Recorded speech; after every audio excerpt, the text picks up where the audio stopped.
Hi. Day 7 on how to fix your mental health in 30 days. My name is Michelle Quick and I'm a mental health coach.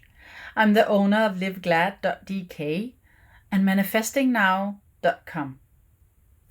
Go for a mindful walk. Switch off your phone. Don't listen to any music. And be aware of your surroundings.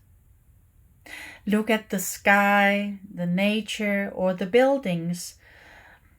It depends on where you take your walk, but be mindful and aware. It actually helps you in also focusing your mind and lowering stress levels.